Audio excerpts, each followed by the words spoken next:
एक बहुत ही जबरदस्त घटना इस समय पर हुई है। आपको एक व्यक्ति इस तस्वीर में दिखाई दे रहा है। इस व्यक्ति की खासियत मैं आपको बताऊं, लेकिन इससे पहले मैं यह भी बताना चाहूंगा कि अमेरिका ने इस व्यक्ति को अभी तक अपने पास आने की इजाजत नहीं दी है। फिर आप पूछेंगे कि सर ये व्यक्ति है कौन जिसको इजाजत नहीं मिली है? तो पाकिस्तान के द्वारा अमेरिका में एक व्यक्ति को अपना राजदूत नियुक्त किया जा रहा है। अब इस व्यक्ति के बारे में थोड़ी जानकारी देते हैं। आइए बताते हैं मसूद खान के बारे में। साथियों, आप कुछ न्यूज़ देखिए। यहां पर न्यूज़ में सबसे पहले आपको डॉन, जो कि पाकिस्तान का अखबार है, उसकी न्यूज़ देखिए। आपको इस न्यूज़ से समझ में आएगा। और ये लेटेस्ट 2 फरवरी की न्यूज़ है, आप इसे देखें। और इसमें लिखा है कि US delaying approval of Masood Khan appointment as Pakistan envoy. क्या होता है ये? आइए मैं आपको बताता हूं। देखिए साथियों, अगर आपको मालूम हो तो जितने भी देश हैं वो सब एक दूसरे देश के अंदर अपने प्रतिनिधि बैठाकर रखते हैं। जैसे ऐसे समझिए, आज अगर अभी कभी आप दिल्ली जाने का मौका कभी मिले तो आप दिल्ली जाएंगे तो आपको पता चलेगा कि दिल्ली के अंदर एक एरिया है जिसमें लगभग दुनिया के अधिकतम देशों की एम्बेसी बनी हुई है। यह मैंने आपको बहुत बार पहले भी बताया है, फिर से भी बता रहा हूं। एम्बेसी, एम्बेसी का अर्थ होता है कि उस देश ने अपना प्रतिनिधि आपके देश में बिठा रखा है। कुछ ऐसे समझिए जैसे अमेरिकन एम्बेसी दिल्ली के अंदर स्थित है, जहां पर अमेरिका से आया हुआ एम्बेसडर यहां पर बैठता है। अब वो एम्बेसडर करता क्या है? एम्बेसडर करता है कि अमेरिका का कोई भी संदेश अगर इंडियन गवर्नमेंट को भेजाना हो तो वो उस मैसेज को सरकार तक भेजने का काम करता है। मान लीजिए कि इंडिया ने कुछ अमेरिका विरोधी काम कर दिया या अमेरिका के समर्थन में काम कर दिया, तो वो सारी बातें एम्बेसडर उसी देश में बैठकर ध्यान रखता है। और तो और वो एम्बेसडर जिस भी देश में बैठते हैं वहां के लोकल न्यूज़पेपर्स को भी पढ़ते हैं, वहां की लोकल गतिविधियों पर भी नजर रखते हैं कि उस देश के खिलाफ कोई घटना तो नहीं की जाएगी। इस प्रकार से चीजों का ध्यान रखते हैं। मेजर काम तो ये हुआ।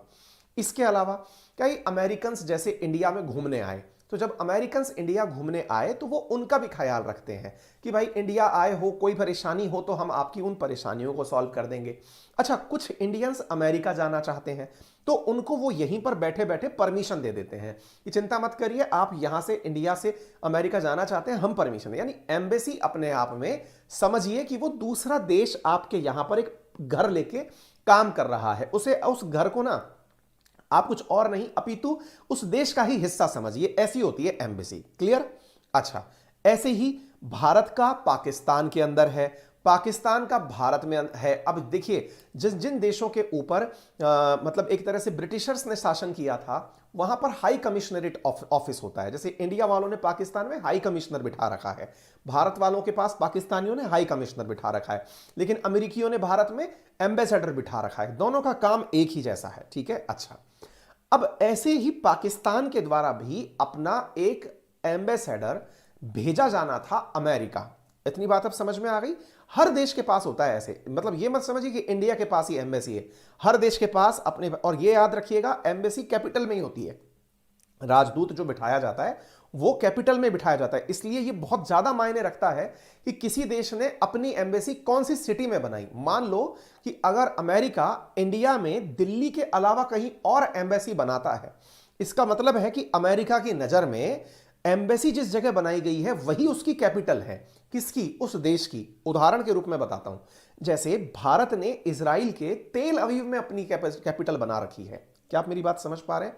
लेकिन अमेरिका ने जो इजराइल में अपनी एम्बेसी बना रखी है वो यरूशलेम में बना रखी है। यानी भारत तो तेल अवीव को राजधानी मानता है, अमेरिका यरूशलेम को राजधानी मानता है। क्लियर? ये डिप्लोमेटिकली काफी महत्वपूर्ण होता है, लेकिन इंडिया के केस में मैं केवल आपको समझाने के लिए ये सारे पॉइंट बोलता चल रहा हूं। अच्छा, अब यहां पर दूसरी बात समझिए।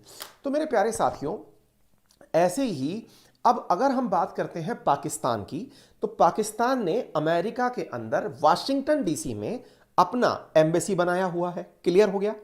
अब उस एम्बेसी में एक व्यक्ति को बैठाया जाता है। अब वो व्यक्ति कौन होगा? पाकिस्तानी नागरिक होगा और अमेरिका में जाके नौकरी करेगा और अमेरिका से पाकिस्तानियों को सारी सूचनाएं भेजेगा। आ गई बात समझ में? उस व्यक्ति का नाम मसूद खान है, जिसको पाकिस्तान अपने द्वारा अमेरिका में नियुक्त करने भेज रहा है, यानी कि एम्बेसडर के रूप में भेज रहा है। क्लियर हो गया?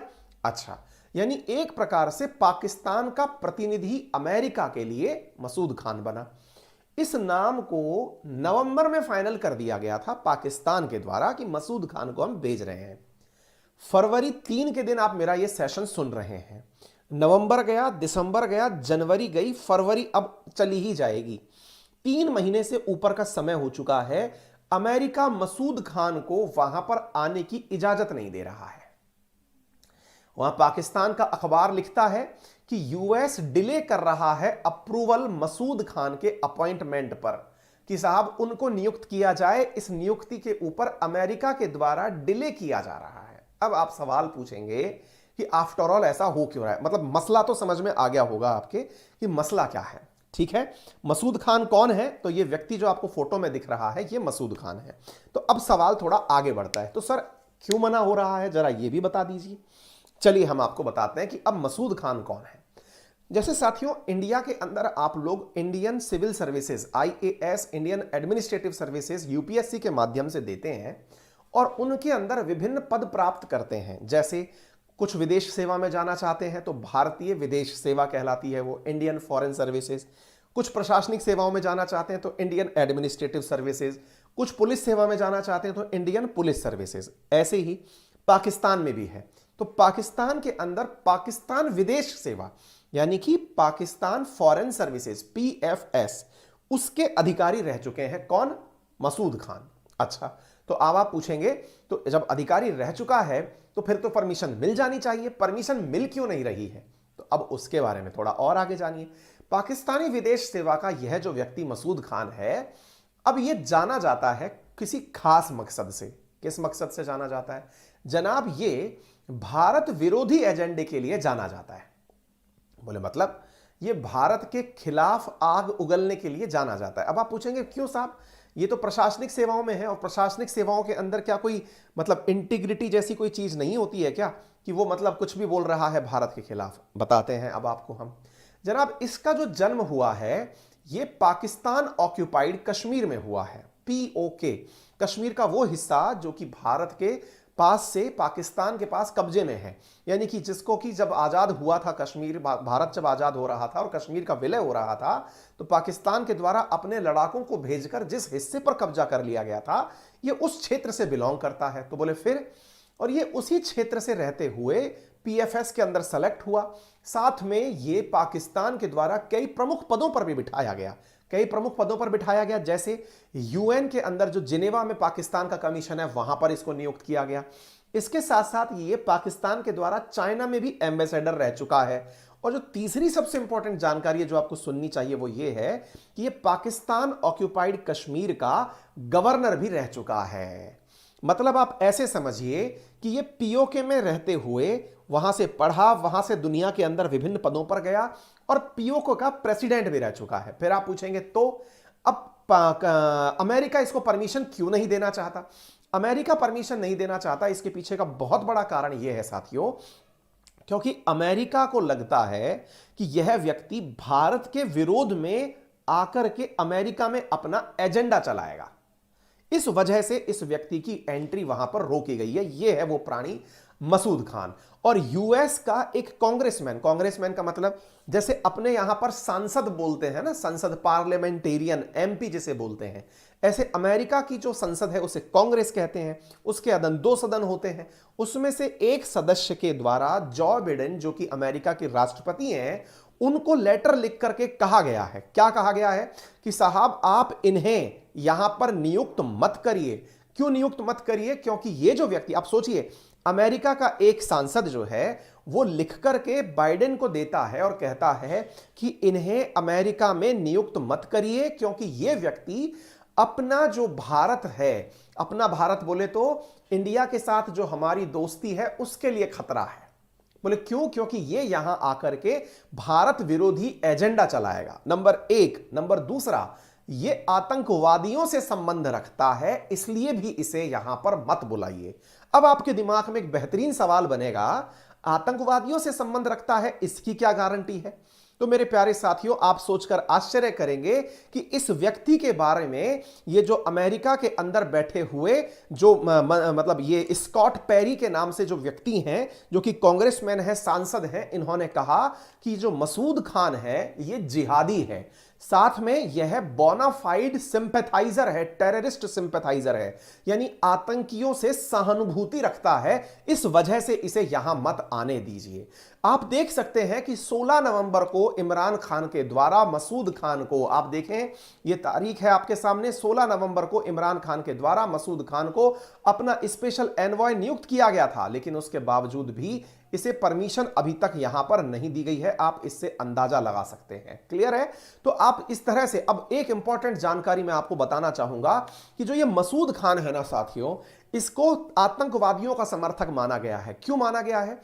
क्योंकि साथियों एक आतंकवादी संगठन है जिसे यूएस खुद आतंकवादी संगठन मानता है, जिसका नाम है हरकत उल मुजाहिदीन। हरकत उल मुजाहिदीन का जो संस्थापक है, जिसका नाम है रहमत खलील, उस रहमत खलील के साथ पीओके के अंदर ये जनाब बैठकर भाषण दिए हैं भारत के विरोध में। तो स्कॉट पेरी ने कहा है जॉय बाइडेन से कि इन्हें परमिशन मत दीजिए, क्योंकि इमरान खान ने जो नॉमिनेट किया है व्यक्ति, वो एक आतंकवादी है। आप देख सकते हैं, a bona fide terrorist sympathiser working to undermine the interest of region as well as security of Indian nationals. ये इंपॉर्टेंट जानकारी आपको समझ में आ जानी चाहिए। यूएस लॉ मेकर्स के द्वारा कहा गया है कि यह व्यक्ति जो है, ये केवल और केवल यहां पर जो काम करेगा, ये आतंक के मसले को बढ़ाएगा, कश्मीर के मसले को, ये भारत के मसले को यहां पर लाने का काम करेगा। इसलिए इस व्यक्ति को यहां पर मत आने दीजिए। अच्छा, इसके साथ साथ आप देख सकते हैं, ये 27 जनवरी 2022 का लेटर है, बाइडेन को लिख करके बकायदा जो लेटर दिया गया उसकी कॉपी हमने आपके सामने रखी है, आप इसे देख सकते हैं। मसूद खान के बारे में कुछ और बातें जान लीजिए। पाकिस्तान ऑक्यूपाइड कश्मीर से निकले, वहां से निकल पाकिस्तान फॉरेन सर्विसेज को 1980 में ज्वाइन किया। इनके विदेश मंत्रालय के प्रवक्ता रहे 3 से लेकर के 5 तक, 2003 से लेकर 5 तक। परमानेंट रिप्रेजेंटेटिव रह चुके हैं पाकिस्तान की तरफ से जिनेवा में। पाकिस्तान के एम्बेसडर रह चुका है ये व्यक्ति, कहां पर? चाइना के अंदर। और यूएन के अंदर, जो न्यूयॉर्क के अंदर परमानेंट रिप्रेजेंटेटिव रह चुका है। अब एक बहुत बड़ा सवाल बनता है कि साहब ये व्यक्ति हर जगह जाकर कश्मीर का मुद्दा उठाता है। ऐसी स्थिति में आज से पहले भी, तो अगर आप तथ्यों को देखें तो आपको पता चलेगा कि 2012 से 15 के बीच में भी यह व्यक्ति अमेरिका में permanent representative to the UN रह चुका है पाकिस्तान की तरफ से। तो फिर अब अमेरिका इसे इनकार क्यों कर रहा है? साहब बहुत बड़ी वजह है। पहले भी तो यह व्यक्ति न्यूयॉर्क में पोस्टेड रह चुका है, तो अब इसको मना क्यों किया जा रहा है? अचानक आतंकवादी कैसे बन गया? 3 महीने से आप इसको इजाजत नहीं दे रहे हैं। उधर पाकिस्तान के प्रधानमंत्री बाइडेन को कई बार फोन लगा चुके हैं, वो फोन नहीं उठा रहे हैं। आफ्टर ऑल ऐसा हुआ क्या है कि अमेरिका पाकिस्तान को इग्नोर पे इग्नोर मारे जा रहा है? आप में से बहुत से लोग कहेंगे कि सर, पाकिस्तान का जो चाइना से प्रेम है उसके कारण से अमेरिका शायद नाराज होगा। हां जी, ये तो एक वजह है ही, लेकिन इसके साथ साथ एक बहुत बड़ी वजह भी है जिसके लिए अमेरिका पाकिस्तान को दोषी मानता है लेकिन कुछ कहता नहीं है। उसका कारण बताता हूं। चक्कर क्या है दोस्तों? सबसे बड़े कारणों में से एक कारण मैं आपको बताता हूं। देखिए हुआ क्या कि जो अमेरिका है ना, इस अमेरिका को एक बात बहुत अच्छे से समझ में आई कि अफगानिस्तान में जो अमेरिका की हालत खराब हुई, क्या खराब हुई साहब? कि अफगानिस्तान छोड़ करके इसी हालात पर जाना पड़ा और तालिबानियों को वो संभला कर जाना पड़ा कि भैया तुम ही रखो इसको, चला लो, तुम्हें चलाना आता है तो चला लो, भूखा मरना है प्यासा मरना है तुम देख लो। और अमेरिका अफगानिस्तान को उसके हालात पर छोड़कर चला गया। अब आप देखिए, अगस्त में 15 अगस्त के दिन तालिबान ने अफगानिस्तान पर कब्जा किया और अमेरिका चला गया। 15 अगस्त से फरवरी आ चुका है। आप सोचिए कि पाकिस्तान कितना तालिबान का सगा है, इससे आप अंदाजा लगाइए कि उसने अभी तक तालिबान को ऑथराइज नहीं किया है, यह तक नहीं माना है कि अफगानिस्तान में तालिबान का हुकूमत है। आप सोचिए कि वो कितना दोहरा रवैया अपनाता है। इसने यही दोहरा रवैया अमेरिका के साथ अपनाया। आपको जानकर आश्चर्य होगा कि अमेरिका ने अफगानिस्तान में मदद करने के लिए कि अफगानिस्तान के लोगों को सेटल किया जाए, पाकिस्तान की खूब सारी आर्थिक मदद करी। आपको जान के आश्चर्य होगा साथियों, जितना भारत का रक्षा बजट है इतना तो अमेरिका वहां पर हर साल खर्चा करता था अफगानिस्तान में, ताकि यहां पर एक प्रकार से कंट्रोल स्थापित हो, लोगों का अपलिफ्टमेंट हो, भुखमरी से बाहर निकले, पढ़ाई लिखाई में आगे चले। और उसको मैनेज करने के लिए पाकिस्तान को खूब सारा पैसा दिया करता था। अब पाकिस्तान जो है वो पैसे लेकर के भी अफगानिस्तान के अंदर अमेरिका से गुस्ताखी कर दिया, यानी कि उसके पीठ पर छुरा घोंप दिया। अमेरिका की अंतरराष्ट्रीय बेइज्जती हुई। बेइज्जती क्यों हुई साहब? क्योंकि अमेरिका को उसी हालात में छोड़ करके निकलना पड़ा। और जब अमेरिका वहां से निकला तो इसका मतलब यह है कि वो ये तो याद रखेगा कि उसके साथ जो सबसे बड़ा धोखा किया वो किसने किया? तालिबान ने किया, वो सॉरी पाकिस्तान ने किया। अब ये जो जानकारी है ना, ये अमेरिका को भी समझ में आती है। देखिए, भले ही डोनाल्ड ट्रंप इस पूरे मुद्दे के अंदर इस मामले को लीड करने वाले थे, लेकिन बाइडेन जो है वो इस बात को बेहतरीन तरीके से याद रखे हुए हैं। आप अंदाजा लगाइए कि बाइडेन जनवरी से बैठे हुए हैं पद पर, 2021 से 1 साल पूरा होते हुए आया, अभी तक इनसे कोई बातचीत नहीं कर रहे हैं। कारण क्या है? कि वो मानते हैं कि यही व्यक्ति गुनहगार है। अब एक और चीज बनती है, और वो क्या है कि इस तरह से इनको मान्यता देकर के वो ये भी नहीं चाहते कि भारत के साथ नाराजगी मोल ली जाए। क्यों? क्योंकि भारत अब पाकिस्तान की तुलना में बहुत बढ़िया स्थिति में है। ऐसी स्थिति में भारत को वो किसी भी प्रकार से नाराज नहीं करना चाहते, और ऐसी स्थिति में वो प्रयास करते हैं कि चीजों को सेटल की जाए। मसूद खान के बारे में मैं आपको और बातें भी बताता हूं। ये जो प्राणी आपको दिखाई दे रहा है, ये प्राणी 2021 तक, यानी 2016 से लेकर के 21 तक मेरे प्यारे साथियों, 16 से 21 के बीच में ये पाक ऑक्यूपाइड कश्मीर का गवर्नर रहा। उसी दौरान अगर आपको मालूम हो तो बुरहान वानी, एक आतंकवादी जिसे जम्मू कश्मीर में भारतीय सेना ने मार गिराया, बुरहान वानी के मरने पर अगर आपको मालूम हो, जब हमने आतंकवादी को मारा तो उस समय पर कश्मीर में बड़ी पत्थरबाजी हुई थी। आपको याद होना चाहिए, जब पत्थरबाजी हुई थी तो यही वो प्राणी था जो कि कश्मीरियों को भड़काने का काम कर रहा था, जिसने बुरहान वानी को नेशनल हीरो करार दे दिया। कहा कि ये तो असल में नायक है, बुरहान वानी तो कश्मीर का नायक है। इसने उसको, आप सोच के देखिए, बुरहान वानी की मौत पर जितना मातम इस व्यक्ति ने मनाया, दुनिया भर के अंदर यह कहा कि एक ऐसे व्यक्ति को मार गिराया गया है जो कि कश्मीर का रियल नायक था। अब उस स्थिति में जो है ये व्यक्ति कश्मीर के मुद्दे पर बहुत ज्यादा आग उगलता हुआ पाया गया है, ठीक है ना। 2016 से 21 तक ये व्यक्ति वहां रहा, और बुरहान वानी के समर्थन में आप सोचिए कि मुजाहिदीन, हिजबुल मुजाहिदीन का जो नेता बुरहान वानी था, जिसके चक्कर में प्रोटेस्ट हुए थे, उनको भड़काने वाला ये व्यक्ति हुआ करता था। तो ये यहां पर साथियों क्या रह चुका है, ये मैंने बता दिया। इसके साथ साथ चाइना के द्वारा पाकिस्तान इकोनॉमिक कॉरिडोर जो बनाया जा रहा है, उस कॉरिडोर का भी समर्थक रहा है। तो एक प्रकार से यह समझिए कि यह व्यक्ति ना केवल आतंकवादी संगठनों से ताल्लुक रखता है, बल्कि भारत विरोधी गतिविधियों के लिए भी जाना जाता है। ऐसी स्थिति में इस व्यक्ति को कश्मीर के अंदर से वहां पर जाने की इजाजत अमेरिका नहीं दे रहा है। क्लियर? अच्छा, इसके साथ साथ इसने एक हरकत और करी हुई है, और वो क्या की हुई है? आप यहां पर ट्वीट देख रहे हैं, शायद आप पढ़ भी लें।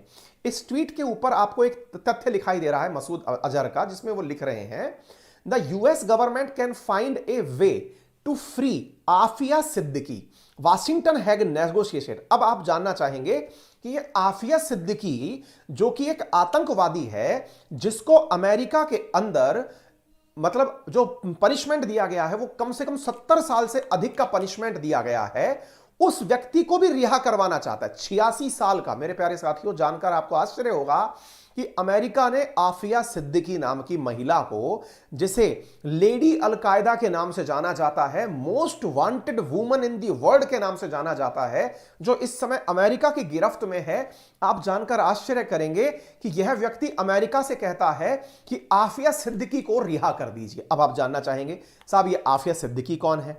देखिए साहब, आफिया सिद्दीकी के बारे में आप जानेंगे तो आश्चर्य करेंगे। समझने के लिए फिलहाल ये जानिए कि आफिया सिद्दीकी, जो कि वर्तमान में 49 साल की है, कराची में पैदा हुई एक लड़की थी, जो कि पढ़ने के लिए अमेरिका गई 1990s में। आश्चर्य करेंगे आप कि दुनिया की number 1 university, that is Massachusetts institute of technology, that is MIT, वहां से पढ़ करके ये लड़की निकली। PhD किया इसने न्यूरो साइंस के अंदर, यानी कि दिमाग के तंत्रिका विज्ञान पर इसने PhD किया। ब्रैंडेज करके यूनिवर्सिटी है MIT के अंदर, 2001 में।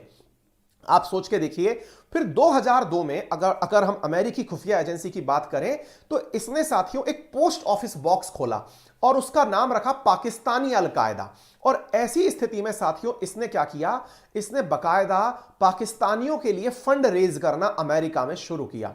साथियों इसके बाद में सिद्दीकी जो है, ये आफिया सिद्दीकी, ये यहां से निकली और इसने एक शादी करी अमन अल बलूची के साथ में, जो कि 9/11 की जो घटना हुई थी, जिसमें डैनियल पर्ल के नाम से एक व्यक्ति काफी फेमस हुआ था, उसका नेफ्यू हुआ करता था। यानी कि पूरी तरह से ये आतंकियों से कनेक्टेड एक महिला थी।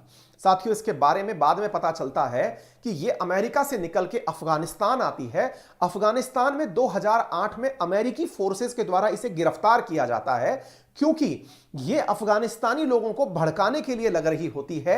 उनको भड़का करके पत्र लिख लिख करके उनसे कहती है कि आप लोग जो है अमेरिकियों पर मास कैजुअलिटी अटैक करिए, यानी कि एक बार में ही टूट पड़िए। इस प्रकार से लोगों को भटकाते हुए मतलब ये पाई जाती है। तो इसको फिर साथियों वहां से गिरफ्तार किया गया, तब से ये जेल में है। 86 साल की इसको सजा बुलाई गई, यानी कि अगर सब कुछ सही रहा, जेल में बनी रही, तो ये 110 साल की जब हो जाएगी तब जाके रिहा होगी। ये तब से जेल में पड़ी है।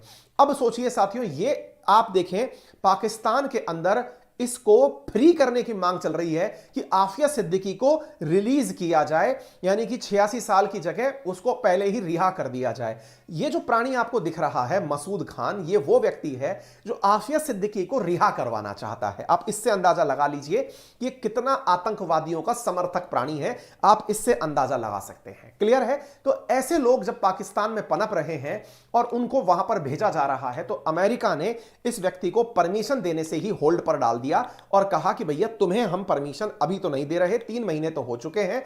और आप इस तरह की न्यूज भी देख सकते हैं, not waiting for phone calls, मतलब बहुत सारे समय से ये इंतजार कर रहे हैं कि यूएस जो है अभी तक पाकिस्तान इंतजार कर रहा है। 2 फरवरी की न्यूज है ये डॉन की, आप देख सकते हैं। पाकिस्तान की उम्मीदें अभी भी जारी हैं कि मसूद खान को वहां पर जाने की परमिशन दी जाएगी। तो ये प्राणी है और किस तरह से इंपॉर्टेंट है वो मैंने आप लोगों को बता दिया है। उम्मीद है आपको ये जानकारी समझ में आ रही हो। अगर आ रही हो तो कृपया करके सेशन को शेयर करने का कष्ट करें, सभी साथियों को लाइव आने का इनविटेशन भेजें और इसी प्रकार की ज्ञान की गंगा में गोते लगाते रहें।